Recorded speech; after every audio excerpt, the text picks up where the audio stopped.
ሶመር በየጊዜው ቱርካን እየገፋችው ስትመጣ የበለጠ ከድሮ አስበልጦ እያፈቀራት እየወደዳት ነው። ነገር ግን ቱርካን አሁንም ልቧን እንደዘጋች ነው። ሶመር ይለፋል። በጣም እየፈራው ደግሞ አቻክሎ ፍርድ ቤት ድረስ የወሰደው የፍቻቸው ጉዳይ ቀኑ እጅግ በጣም እየቀረበ ሊደርስ ጥቂት ቀናቶች ብቻ ናቸው የቀሩት። ሩቻን ደግሞ ሶመርን ላግዛው ብላ ሚኔን ወደ አጠገቧ አስጠግታታለች። ሚኔንና ሶመርን ከድሮ የበለጠ ለማቀራረብ እጇን ሰታ የልጅ ልጇን ለመቀበል ወስና ነበረ። ሶመር ግን ጨዋታውን ቀይሮታል። አሁን ቱርካንን ጀልባው ላይ ይዟት ከመጣ በኋላ ጀልባው ላይ ነበረች። እየፈራች እየመጣች ስልክ ደወለችለት። የሆነ ድምፅ ሰምታ ነበረ፣ ምናልባት ሌባ መጣ ብላ። ከዛ ስትደውልለት መጣውኝ ያላት እሱ ራሱ ጀልባ ላይ ነበረ። ከዛውንም የሆነ ድምፅ ይሰማል። ተረበሸች። የሆነ ነገር ይዛ ወጣች። የሆነ ዱላ የሚመስል ብረት ነገር ይዛ ወጣ። ጀልባው ላይ ዞር ዞር እያለች ድንገት ሶመርን ስታገኘው ሶመር አለ እንዴ ብላ እያቀፈችው ነበር። አዎ አለው አትፍሪ እያለ ነበር። አንተ እንዴ እዚህ ሆነ ነው እንዴ ስጣራዘም የምትለው ትሏለች። አረ ነበርኩኝ ምን ሆነሽ ነው እያለን ነው። እኔማ የሆነ ሰው እኮ ይመጣ መስሎኝ አለችው። ታዲያ እዚህ ልቆይ አላት። አልፈልግም እንዳቆይ ትሏለች። እሺ ከፈለግሽ እሄዳለሁ ብሏት ላይ ነበር። አረ እንዳትሄድ እፈራለሁ፣ ዛሬ አብረኝ ትቆያለህ አለችውና ወደ ታች ወርዳ ወደ መኝታ ክፍሏ ገባች። ከዛ በሩን ዘግታ ልተኛ ነበረ። ድንገት ገባ። ምን ልትሆን መጣ ደግሞ አለችው። ልተኛ ነው የመጣሁት እዚህ ቆያለህ አልሽኝም እንዴ አላት። ምን ታዲያ አብረኝ ልተኛ ነው እንዴ ብላ ጠየቀችው። ታዲያ ውጪ ብር ይደብድበኝ በማለት ወደ ውስጥ ሊገባ ነውና እሺ በቃ አለችው። ከዛ እንዳኮረፈች ናት። ከዛ አልጋው ላይ ጋደም አለ። በጀርባው ጋደም ብሎ እሷም አጠገቡ ናት። ዞር ብሎ ፈገግ ብሎ እያያን ነበረ። አሁንም ተኮሳትራለች። እርግጠኛ ነኝ አሁን እንደማፈሬ ይላታል። ዝም ብላ ታያለች። አልፈራም ትለዋለች። እንቅልፏን ለመተኛት እየሞከረች ነው። በጠዋት እነ ዶኖሽ ወደ ትምህርት ቤት ሊሄዱ ናቸው። በአንድ በኩል ነስሪን ሳድቅን በፍጹም እኔ ከሰራሁልህ ውጭ ምንም ነገር እንዳትበላ ብለዋለች። ግፊቱ ሌሎችም ነገሮች እንዳይነሱበት አስጠንቅቀው ገና ከመውጣቷ እሱ ሜሱትን ዞር ብሎት ሜሱት የሚጣፍጠው ምግብ ሰርተን ለምን አንበላ ብሎ እየጠየቁ ነበረ። ሁለቱም እየተሳሳቁ ወደ ኪችን እየገቡ ናቸው። ሜሱት ይህን ነገር ለነስሪ እንዳትነግራት ሚስጥር ነው ይለዋል። በሌላ በኩል ቱርካን እንዲሁም ሶመር በጠዋት ቁርስ እየበሉ ናቸው ቁጭ ብለው። እሱ አይኗን ያያታል። እሷ እየጨነቃን ነው። ኮስተርተር ብላበታለች። አሁንም ቢሆን ታውቂያለሽ ጀልባ ውስጥ መሆን ማታ ትንሽ ቢያስፈራም ቀን ግን በጣም ደስ ይላል ይላታል። አዎ ልክ ነህ እያለች አብራው መብላቷን እንደቀጠለች ነው። ድንገት ሚኔ ሶመርን ፈልገው ብቅ አለች። እየመጣች እያለ ድንገት አየቻቸው። በጣም ነበር የተናደደችው በዚህ ርቀት እንዲህ ሆና እያየቻቸው። ድንገት መጀመሪያ እያየቻት ቱርካን ነበረች። እንዴ ሚኔ እንዴት ነሽ እያለች ቱርካን መጣራት ጀመረ። ሶመር ደግሞ የሰሞን ለማመን እየከበደ ወደ ኋላ ዞር አለ። ሚኔን አያት። ገረመው፣ ተናደደ። ሚኔ ወደፊት እየጠጋች ነው። ወደ ጀልባው ይብሱኑ ቀረበች። ሚኔ ነይ ቁርስ እንብላ ትላታለች። በአንድ በኩል ቱርካን ደስ ይለኛል ብላ እሷ መጣች። ፊት ለፊታቸው ተቀመጠች። ዋው እንዴት ደስ ትላላችሁ ባልና ሚስት በጣም አሪፍ ነው ስትል ነበረ። ሚኔ ለምን መጣሽ ብሎ እየጠየቃን ነበረ። እንዴ ሶመር ለምን መጣሁ? እንግዲህ ያው አብሬ እሰራለሁ ታውቃለህ፣ ይሄንን ረሳው እንዴ ትላለች። አይ ለእኔ ከዚህ በኋላ መስራት አቆመሽ የለ እያላን ነበረ። ከዛ በአንድ በኩል ቱርካን ሻይ ልቅዳልሽ ቁርስ ቢ ከኛ ጋር ብላ ጠየቀች ቱርካን። ከዛ ሚኔ አይ ሻይ ቅርብኝ ስትል ነበረ። ከዛ በአንድ በኩል ቱርካን ቡና ስትላት ሚኔ ቡና አምጪልኝ ልትላን ነበረ። ግን ሶመር ከአፏ ይቀማና እሷ ቡና አትወደም ሲል ነበረ። ጥሩ እሺ ታዲያ እንግዲህ እንደዛ ከሆነ በቃ ሶመር እያለች ሚኔ ዞር ብላ ሶመርን አየችው። ሚኔ ለምን ነበር የመጣሽው ብሎ ጠየቃት። ያው ከአንተ ጋር እንደመስራት ታውቃላለችው። አይ ከኔ ጋር መስራት አቁመሻል ብሎ ያፈጥባታል። ሁለት ጥኖች እንዲህ ሲፋጠጡ ቱርካን ምንም የምታውቀው ነገር የለም ግን ግራ ገብቷት ስታያቸው ነበረ። እንግዲህ ከድርጅቱ የሚፈረም ወረቀት አምጥቼልሃለሁ። እኔ ከዚህ በኋላ የእናተ ወይዘሮ ሩቻል ረዳት ነኝ እና ከዚህ በኋላ ለሷ ነው የምሰራው ለመደው ብላ እንዲፈረም ሰጠችው። ሶመር እየገረመ ወረቀቱን ተቀብሎ ሊፈርም ነው። በሌላ በኩል ነስሪን ከልጆቿ ጋር ወደ ትምህርት ቤት እየመጣች ነበረ። ልጆች በቃ እናንተ ወደ ትምህርት ቤት ሂዱ፣ እኔ ወደ እህታችሁ መሄድ አለብኝ ትላቸዋለች። እማዬ ምን ልታረጊ? አብረን እንሂዳ ይሏታል።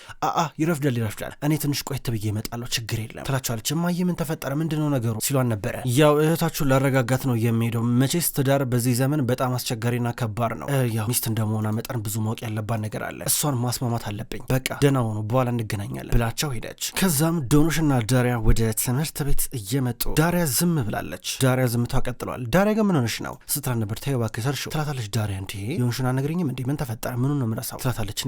ጅል ነኝ እኔ ምንም አረባም ስትላን ነበረ። አይ አንቺ የፈለገ ልትሳሳች ይቻለሽ መቼም ጅል ልትሆኛች መቼም ሞኝ ልትሆኛች መህቴ በደንብ እኮ ነው ማቀሽ ትላታለች። አመሰግናለሁ ትላታለች። ዳሪያ እኮ በያ ተናገሪ ምንድን የተፈጠረው ሀካን ያረገሽ ነገር አለ እንዴ ትላታለች። ዶኖሽ በቃ ዝም በይ ማውራት አቁሚ ትላታለች። ተመልከችኝ እስኪ ዳሪያ ምን ተፈጠረ በይ ተናገሪ ያረገሽ ነገር ካለ አስረጅኝ ትላታለች። ነገርኩሽ እኮ እኔ ሞኝ ነኝ አልኩሽ እኮ ምንድነው አላመንሽኝም እንዴ እያለቻን ነበረ። ከዛ ዶኖሽ ኧረ ተይ እንደዛ አትበይ እያለች የሆነው የተፈጠረውን ነገር ለመረዳት እየሞከረች ነበረ። በሌላ በኩል ቱርካን ሚኔ እና ሶመር ተፋጠዋል። ሚኔ እስካሁን ድረስ አብራቸው ናት። ቱርካን ታዲያ እንዴት ነው እዚህ ሁሉም ነገር ስትራን ነበር። አሪፍ ነው ትላታለች። ታውቃላችሁ አንዳንድ ጊዜ እኮ ነጻ ስትሆኑ ምናምን ነገር ብደውሉልኝ፣ አንቺም ብደውይልኝ ተገናኝተን ሻይ ቡና ማለት እንችላለን፣ በጣም ደስ ይለኛል ስትላን ነበረ። ከዛ ቱርካንም ብትሆን አዎ እኔም ደስ ይለኛል ትላታለች። ከዛ ሚኔ ልትሄድ ነበር። ሶመር ቆይ አንዴ መጣሁኝ ሚኔ ለአንቺ የሚሆን ስጦታ ነበረኝ ብሏት ወደ ውስጥ ገባ። ከዛ ተመልሶ መጣ። ተመልሶ ሲመጣ ይዞላት የመጣው ባለፈው የላከችለትን ስጦታ ነበረ። የትንሽዬ የህፃን ልጅ ካልሲ የሚመስል ነገር በትንሽዬ ካርቶን አሽጋ ልካልን ነበረ። ከዛ መለሰላት። ይሄው ለልጅሽ አስቤ ነው ብሎ ከሰጣት በኋላ ክፈችው እያላን ነው። ተገዳ ከፈተችው። ስትከፍተው ቱርካን ወይኔ ሲያማምሩ እንዴት ደስ ይላሉ ስትል ነበር። አዎ ልክ ነሽ ትላለች ሚኔ። በሉ በቃ ቻው ብላ ትታቸው ከጀልባው እየራቀች ነበረ። ከጀልባው እየራቀች ድንገት ነስሪን አየቻት። ነስሪን ግራ ገብቷት እች ልጅ የት ነው ማቃት ብላ ራሷን እየጠየቀች ነበረ። ሚኔ ደግሞ በጣም ስሜቴ ነበረች። ተናዳ ራመድ ስትል ድንገት የገዛ ባሏ ያገኛት። ንያት ከመኪና ውስጥ እየወጣ ሚኔ ብሎ ጠራት። ከዛ እሷ እንዴ አንተ ደግሞ እየተከታተልከኝ ነው እንዴ ብላ ጠየቀችው። ለምን እንደዛልሽ? ለምን እከታተልሻለሁ? እኔማ እኮ ጀልባዬን የገዛሁትን ላሳይሽ ነበር ነይ እንየው አላት። አይሆንም አለችው። ነይ እንየው እባክሽ ብሎ ጠየቃት። ከዛ ጀልባውን ሊያሳያት እየወሰዳት እሷ ደግሞ ሶመር የመለሰላትን ትንሽዬ ካርቶን በእጇ ይዛ ነበረ። ወደ ውስጥ እየገቡ ናቸው። በመጨረሻ ነስሪን ጀልባው ጋር ደረሰች። ወዲያው ነበር ሶመር እንዳያት እንዴ ነስሪን እያለ የጠራት እጇን ይዞ ወደ ጀልባው እያስገባት የነበረው። ወደ ውስጥ ገቡ። ተቀመጡ። ቱርካን የለችም እንዴ አለችው። ትመጣለች እያላን ነበረ። ተቀመጡ። ቱርካን መጣች። ከዛ ሶመር ትቷቸው ሄደ። እናትና ልጅ ቁጭ ብለው ሊያወሩ ናቸው። እማዬ ሻይ ነገር ላምጣልሻ ብላ ልትሄድ ነበረ። አልፈልግም ነይ ተቀመጭ ቱርካን ብዙ የምናወራው ነገር አለ ተቀመጪ። እሺ እኔና አንቺ ቅርብ ጊዜ ምን ተባብለን ነበረ? በመካከላችን ምንም ነገር አንደባበቅም ተባብለን አልነበር እንዴ? ታዲያ መደባበቁ ለምን አስፈለገ? ለምን አልነገርሽኝም? ወይስ ከችሎቱ በኋላ ልነግሪኝ ነበረ? ምን እየሆንሽ ነው? ቆይ አንቺ ልጅ አለቻት። እማዬ እኔ እኮ ያው እያለች ስትንተባተባ አይ ገርመሽኛል በጣም እንዴት እንደዚህ ነገር ከኔ ትደብቂያለሽ? ይሄ ቀላል ነገር አይደለም እኮ አባትሽ ስለዚህ ጉዳይ ቢያውቅ ምን ይላል? አባትሽ ገና አሁን ነው በሁለት እግሮቹ የቆመው። ይሄን ነገር ካወቀ በኋላ ምን ሊሰማው እንደሚችል ታውቂያለሽ? ከኔ ጀርባ ሆነሽ ፍቹን ታመቻቻለሽ ስትላን ነበረ። እማዬ ምን ማድረግ ነበረብኝ እኔ? ሶመር ራሱ ሄዶ አንድ ይሄን ነገር የጀመረው እኔ ምን ላድርግ ስትላን ነበረ። ጥሩ እሺ አሁን ይኸውልሽ ሶመር ስህተቱን አምኗል። ሶመር ይህን ነገር ለመቀልበስ ይፈልጋል። እንደነገረኝ ከሆነ ደግሞ አንቺ ደግሞ ፍቹን ነው የምትፈልጊው። ነገር ግን ይሄ መሆን የለበትም። ትዳር እንደዚህ አይደለም አለቻት። እማዬ ምንድነው የምትይው እንዴ? እኔስ ተይኝ ግን ከወይዘሮ ሉቻል ጋር እንዴ ብለን ልንኖር ነው። እሷ ያለችሽ ነገር ምን ነው ረሳሹ እንዴ? እንዴት ባንዴ ረሳሹ? እንደዛ ተከፍተሻል ነበር እንዴ ስትላት ይሄ የኔ ጉዳይ ነው ይኸውልሽ አንቺ ስሚኝ አንድ ጊዜ ይኸውልሽ ትዳር ውስጥ ብዙ ነገር ያጋጥማል እንዴ። እናንተ እኮ ስትጋቡ እኮ አትተዋወቁም ነበር እኮ አትፋቀሩም ነበር እኮ። ፍቅር በጊዜ ሂደት የሚመጣ ነው ብዬ መክረሻል ነበር እንዴ? ቀስ በቀስ ትግባባላችሁ፣ ከዛ ሁሉም ነገር ቀላል ይሆናል ብዬሽ ነበረ። ይኸውልሽ በኋላ የምንስተ ሰርተሽ ጸጸቱን አትችዩም። ጸጸቱን ከባድ ነው የሚሆንብሽ። እረፊ ተይቅርብሽ። ይኸውልሽ ደስተኛና ሰላም የሆነ ህይወት ለመኖር ከፈለግሽ ትዕግስት ይፈልጋል አለቻት። እማዬ እኔ እኮ ሶመርን ማመን እኮ ፈልጋለሁ ግን በቃ አይሆንም አለቻት። እንደዛ አይደለም ቱርካን ነገርኩሽ እኮ ፍቅር ጊዜ ይፈልጋል አልኩሽ እኮ። በመካከላችሁ ብዙ ልዩነት ብዙ ርቀት ነበረ። አሁን ርቀቱ ቢያንስ እየጠበበ ነው እንዴ። እኔ መጀመሪያ ማውቀው ሶመርና የአሁኑ ሶመር እኮ ለየቅል ናቸው። ፍጹም የተለያዩ ሰዎች እኮ ናቸው። ምንም አይገናኙም። ይኸውልሽ ቢያንስ ከስህተቱ እየተማረ ነው። አየሽ አይደለ? እንደገና ማሰብ ይፈልጋል። አንቺ ደግሞ ለዚህ ቦታ ልትሰጪ ይገባል ብላ መከረቻት። ቱርካንም ብያለች ነው በአንድ በኩል። ነገር ግን ነስሪን መናገር ካለብሽ ለአባትሽ አሁን ተነግሪዋለሽ ብላ ጫን እያለቻት ነበረ። ነስሪን በጣም ነበር ቱርካን የተጫነቻት። ምንም አቀልሽ ነገር የለም ብላት ትታት ሄደች። ቱርካን አማራጭ አጣች። በሌላ በኩል ፋቴ እንዲሁም ወይዘሮ ሩቻል እየተገናኙ ናቸው። ፋቴ ቤት ድረስ ስለጠራችው ቀጥ ብሎ ወደ እሷ ቤት እየመጣ ነበረ። ፋቴ ጸጉሩ ተንጨባሯል። እንደገና አለባበሱም ልክ አይደለም። የተሰላቸ ይመስላል። ድካም ጥሎበታል። ፊት ለፊቷ ተቀመጠ። አንተ ደግሞ ምን ሆነ ነው ብላ ትኩር ብላ እየተመለከተች ጠይቀችው። ቆይ ምን ሆነ ነው? ምን ውጪ ነው እንዲያደርከው አለችው። አይ እያለ ተቀመጠ። ፖሊስ ጣቢያ ነበር ያደርኩት አላት። ምን ስትሆን ተያዝክ አለችው። በቃ አለመግባባት ተፈጠረና ማታ ላይ እስከ ጠዋት ድረስ ለነሱ ሁሉንም ነገር ሳስረዳ ነጋ። ከዛ ያለቀቁኝ አላት። ያንተ ቤተሰብ ልክ እንደዚህ ነው። በቃ ሰው በቀላሉ አይረዳቸውም ስትለው ነበረ። እስኪ ታዲያ ምንድነው ከዚህ በኋላ የምናደርገው ብሎ ጠይቃት። ፈረም የተባልከውን ወረቀት ፈረምክ አለችው። አው እሱማ ፈርም ብሎኛል ብሎ ወረቀቱን ሰጣት። ጠበቃሽ ፈርም ብሎኛል። ከዚህ በኋላ ምን እንደሚመጣ አላውቅም። እኔ እንደው ይሄ ነገር ቢፈጥን ጥሩ ነው። ነስሪን የምትባል ሴት ባለፈው እንደዛ ጨጓራ ልጣኝ ሲል ነበረ። የራሳችሁ ጉዳይ ነው እሱ እንደፈለጋችሁ እዛ እርስ በርስ እኔ አያገባኝም ትሏለች ወረቀቱን እየተቀበለች። ከዛ ቀጣይ የሚሆነውን አሳውቃ አውቃለሁ ሂድ አለችው። ጥሩ ደውለሽ አሳውቂኝ ብሏት ወደ እህቱ ደወለ። እህቴ እንዴት ነሽ? ባልሽ አለ እንደ ቤት ውስጥ አላት። የለም አለችው። በቃ መጥቼ ሻወር ልወስድ ነበር መጣሁኝ እያላን ነው። ዳሪያ በሌላ በኩል በሀካን ምክንያት ትምህርት ቤት ውስጥ ከአንዷ ጋር እየጣላች ነው። እቺ ልጅ ሀካን እንዲወደኝ ያረገዋለሁ ከዳሪያ እንዲለይ ያረገዋለሁ እያለች እያወራች እዛው መታጠቢያ ቤት ውስጥ ስትቀባባ አግኝታ ነበረ። ወደ እሷ መታ ሁለቱም ቅልጥ ያለ ድብድብ ውስጥ የገቡት። በዚህ መሃል ሴቶቹ ለመገላገል እየሞከሩ ናቸው። ዳሪያ እንደዚህ ጸጉሯ ተንጨባሮ ወደ ቤት እየመጣች ነው። ሶመር በሌላ በኩል አባቱን ስለ ቱርካን ጉዳይ ያማክረዋል። ልጅ ይኸውልህ ትክክለኛ እምነት ለማግኘት ጊዜ ይፈልጋል እና ጊዜ ስጣት። ይሄ ለቱርካን ቀላል ነገር አይደለም እና ታገስ እባክህ ትንሽ እያለ እየመከረው ነበረ። ድንገት ወይዘሮ ሩቻል መጣች። ከመኪና ውስጥ በሩ ተከፍቶላት እየወጣች ከዛ ሚኔ ድንገት ወጣች። ይሄን ነገር ያየው ሶመር ለመመን እየከበደው ነበረ። ተበሳጨ፣ ተናደደ። አጠገቡ አባቱ ቆሞ ነበረ። ዞር ብሎ አየው። ከዛ ሩቻል ሚኔ ይኸውልሽ አቶ አሪፍ ቢሮ ውስጥ የሆነ ወረቀት አለ ይዝሽልኝ ትመጫለሽ ብላ ላከቻት። ሚኔ እሺ ብላ ወደ ውስጥ እየገባች ነው። ሶመር ወደ እናቱ ይቀርባል። እማዬ እያለ እየቀረበ ነበረ። ወይ የኔ ልጅ እንዴት ነህ ትለዋለች። ሚኔ እዚህ ምንድነው የምትሰራው ሲላን ነበረ። ጥሩ ሚኔን እንግዲህ እኔ አንተን ለማቀራረብ እየሞከርኩኝ ነው። ይሄን አንድ የምትፈልገው ለአንተ ብዬ እኮ ነው እዚህ ስራ የቀጠርኳት አለችው። እማዬ ላያት አልፈልግም፣ ነገርኩሽ እኮ ላያት አልፈልግም። ድጋሚ ሌላ ስህተት እንድሰራ አታርገኝ። ቆይ አንቺ ምንድነው ከዚህ በፊት የእሷን ስህተት ለማሳየት ደፋ ቀና ስትል ነበር እንዴ? ስንት ነገር ውስጥ ስትገባ ነበር እንዴ? ዛሬ ምንድነው? ምን የተቀየረ ነገር አለ?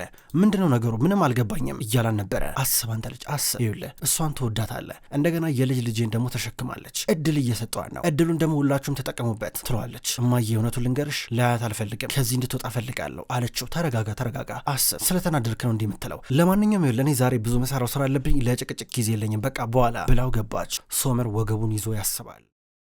በሌላ በኩል ዳሪያና ዶኖሽ ገና ቤት መምጣታቸው እናታቸው በሩን ከፍታ ገባች። ልጆች ዳይሬክተሩ ደውሎልኝ ነበረ እናንተን በተመለከተ አይደለም አይደለ ብላ ጠየቀች። ከዛ ዳሪያ ኧረ በፍጹም ትላለች። በጸጉሯ ግንባሯ አካባቢ የሆነ ነገር አልነሹን ሸፈን አድርጋ ምንድነው ደግሞ ጸጉር ዛሬ ብላ ገለጥ ስታደርገው አየችው። ምን ሆነሽ ነው ደግሞ ይሄ ምንድነው ስትላት አይ ትንሽ እኮ በእጄ ነካከች ውስጥ ነበረ እንደዛ አታርጊ ያላልኩሽም እንዴ ብላ ወዲያው ነስሪን ትታቻው ወጣች። ለትንሽ ሸወዷት። ዳሪያ ማስታወሻ ደብተሯ ላይ አንዳንድ የማይረሱ ነገሮችን ታስታውሳለች። ዛሬ የእናቶች ቀን ነው። ነስሪን በውጭ በኩል ተቀምጣለች። ልጆቿ ሰብሰብ ብለው መጥተው ስጦታ እየሰጧት ነበረ። ሳድቅም መጣ ስጦታ እየሰጣት ነው። በሌላ በኩል ሶመርም ቢሆን ለእናቱ ስጦታ እየሰጣት ነበረ። ደስ ብላት እያቀፈችው ነው። በአንድ በኩል ኒያትም ቢሆን የእሱ ሚስት ሚኔ እናት ልትሆኝ ነው በሚል ለእሷም ስጦታ እየሰጣት ነበረ። ከዛ ሶመር ቀጥታ ወደ ነስሪን ቤት እየመጣ ነው። አበባ ገዝቶ መጣ። 2 አበባ ወደ ነስሪን ከቀረበ በኋላ ወይዘሮ ነስሪን መልካም እናቶች ቀን አንቺ ጥሩ እናት ነሽ ብሎ ሰጣት። ከዛ ደግሞ ለቱርካን አበባውን ሊሰጣት እጁን ዘረጋ። እንዴ እኔ እኮ እናት አይደለሁ ማለችው። ግን አንድ ቀን ትሆኛለሽ፣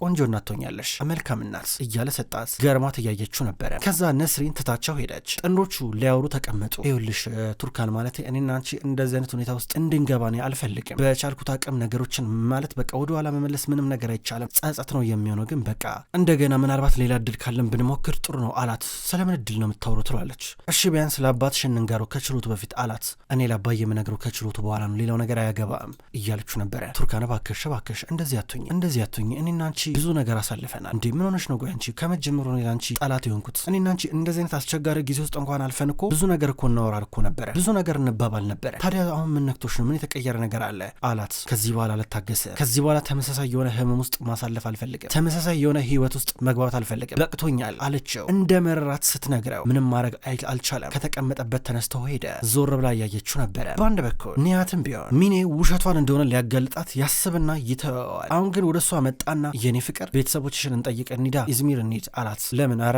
ችግር የለም እኔ ደውዬ እነግራችኋለሁ ትሏለች። ምንድነው ፈራሽ እንዴ ወይስ ውሸቶችሽ እንዳይጋለጡ ነው አላት። ምንድነው የምታወራው ደግሞ አንተ ትሏለች። ወይዘሮ ሩቻን ስር ምንድነው የምታርጊው አንቺ ምንድነው የምትሰሪው እሷ ስር እያላን ነበረ። እንዲህ ሲላት ደንግጣ እያየችው ነበረ። ሶመር ወደ ጀልባው ተመልሰዋል። ዝም ብሎ ያስባል። ከዛ ሴርደር በሀካን ስልክ ደወለለት። እንምጣዊ ብሎ ሲደውልለት ኑ እያላቸው ነበረ። ፋቴ በሌላ በኩል ዳሪያ ያላትን ባህሪ ዝም ብሎ እየታዘበ ነው ያለው። የዳሪያ ባህሪ ተጠራጣሪ ነው። ስለዚህ እሱም ቢሆን የተጠራጣሪነት ባህሪ ስላለው በእርግጠኝነት ልጄ ዳሪያ ናት ብሎ እያሰበ ነው። እንዲህ ለማሰብ ተገዷል። በአንድ በኩል እነ ሴርደር በቀጥታ ሶመር ወዳለበት ጀልባ ሄደዋል። ወደዛ ከደረሱ በኋላ አሳ ነገር እየጠበሱ ናቸው። በርጋ ሲጨቃጨቁ ዞር በብሏቸው ሶመር ራሱ መጥበስ ጀመረ። ከዛ ድንገት ኤፍራን መንገድ ላይ እያለፈ አገኙት። ና ብለው ጠሩት። ከዛ እየተርገደገደ ወደ ውስጥ ገባ። ከዛ ተቀመጠ። ከዛ ምሳቸውን እየበሉ እስከ ማታ ሲጠጡ ነበረ።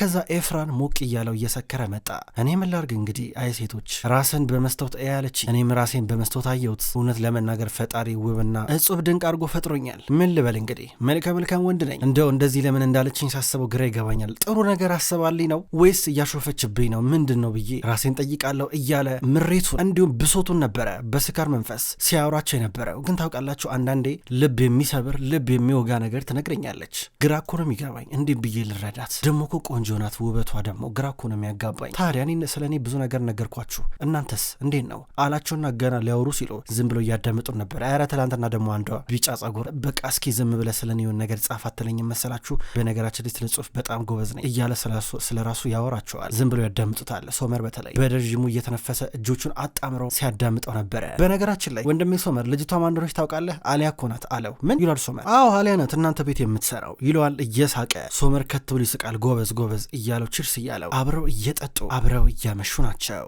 ክብሯን ተመልካቾች እንኳን ወደ ቅመም ስቶሪ የዩቲዩብ ቻናል በሰላም መጣችሁ። ክብሯን ተመልካቾች የወፍ ጎጆ ድራማ ከተጀመረ ብዙ ክፍሎች ተቆጠሩ። ውድ ተመልካቾች የወፍ ጎጆ ድራማ አሁንም ቢሆን ይቀጥላል። ሁልጊዜም ቢሆን ዘውትር እየመጣችሁ የምትከታተሉ በላይካችሁ በኮሜንታችሁ የምታግዙኝ የዘውትር ተመልካቾች በጣም አድርጌ ለማመስገን እወዳለሁ። ውድ ተመልካቾች በቀጣይ በአዳዲስ ክፍሎች ድጋሚ የምንገናኝ ይሆናል። እስከዛው ድረስ ግን በያላችሁበት መልካም ቆይታ ይሁን።